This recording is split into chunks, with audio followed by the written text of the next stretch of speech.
Rachel sat alone in the quiet house, her fingers gripping the edge of her phone, staring at a screen that would never light up with the message she so desperately wanted. The silence was deafening, suffocating.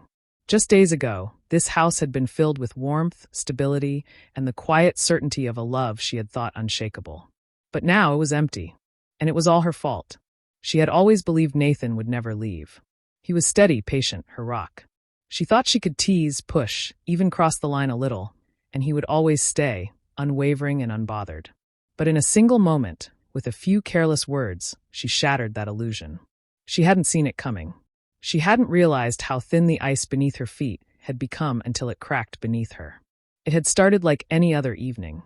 Nathan had come home from work looking exhausted, yet still managing to give her that familiar, tired smile. The one that said he was happy to see her despite the weight of the day pressing down on his shoulders. He worked long, grueling hours in construction management, juggling high-stress projects, but he never let that strain spill into their home. She wished she could say the same about herself. Her day had been spent idly, scrolling through TikTok, shopping online, binge-watching a crime documentary. The pile of laundry sat untouched, the dishes stacked high in the sink, and dinner? That wasn't happening. Why bother cooking when they could just order in? They had the money, so she had sent him a simple text. "What do you want from DoorDash?" When he walked into the kitchen and saw the empty countertops, something in his expression shifted. There was no anger, no sharp words, just disappointment. And for some reason, that annoyed her. "Rachel," he sighed, rubbing the back of his neck. "You've been home all day. The least you could do is cook dinner." Something inside her bristled at his tone. Maybe it was guilt, maybe frustration, or maybe, just maybe, she had wanted to push him, just to see how far she could go. "Oh, please," she scoffed, crossing her arms. "You should be grateful. At least I picked you over all my other options."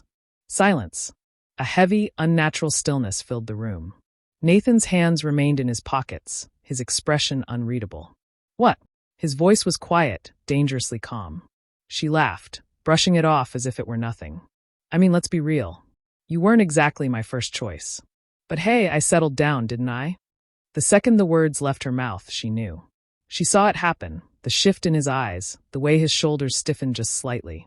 He didn't yell. He didn't lash out. He just looked at her, and that terrified her more than any explosion of anger ever could. He blinked once, twice. Then he exhaled sharply. "Good to know," he muttered before turning away. Even then, she didn't take it seriously. She rolled her eyes, still playing it off. "Oh, come on, Nathan. Don't be so dramatic." "I'm not," he interrupted, his voice steady, cutting through the air like a blade. "I just finally get it." And with that, he walked away. She should have known. That should have been her warning, her chance to fix things before it was too late. But she had convinced herself that he was just upset, that he'd go to bed early, wake up, and everything would return to normal. It always did. Except this time it didn't. An hour later, when she walked upstairs, she found him pulling his suitcase from the closet. Her heart dropped. "What are you doing?" she asked, forcing a laugh as she leaned against the doorframe. "You're not actually leaving over a dumb joke, are you?" He didn't look at her. He just kept packing, his movements mechanical, his face unreadable. "Nathan, stop," she said, a sharp edge creeping into her voice. "You're being ridiculous." Nothing. No reaction. Panic gripped her chest. Okay, I'm sorry, all right? I was just messing with you." Nathan zipped up his suitcase, then finally turned to face her. His expression was calm, too calm. "It's not just this, Rachel," he said quietly. "It's everything.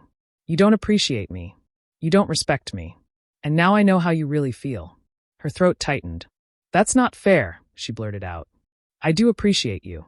He studied her for a long moment, tilting his head slightly. Then, in a voice so quiet it was almost a whisper, he asked, "Then why do I feel like an afterthought?" She had no answer. So she did what she always did, she deflected. "So what? You're just going to run away? You're really going to leave over one stupid argument?" A bitter laugh escaped him as he shook his head. "This isn't running away, Rachel. This is me realizing I don't have to beg to be wanted."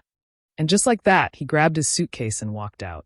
She stood there, frozen, the sound of the front door clicking shut echoing in her ears. It didn't feel real. He always came back. But as the days passed, her calls went unanswered. Her texts left unread. At first, she told herself he just needed space, that he'd cool off and return. Then she saw it, an email from a real estate agent. Follow up on your apartment inquiry. Her stomach dropped. Hands shaking, she clicked it open. It wasn't just an inquiry. It was a lease agreement. Nathan wasn't just taking time to think. He was leaving. She called him immediately. Straight to voicemail. She texted, "Nathan, what is this? You're actually getting an apartment?" Hours passed. No reply. Then, finally, one short message appeared on the screen. "I'm not making any decisions yet, but I need space." And that was it. Rachel sat there, staring at the words, the weight of what she had done crashing down around her. She hadn't lost him because she had cheated. She hadn't lost him because of some catastrophic fight. She had lost him because she had made him feel small, because she had taken him for granted. And now he was gone. And she had nothing.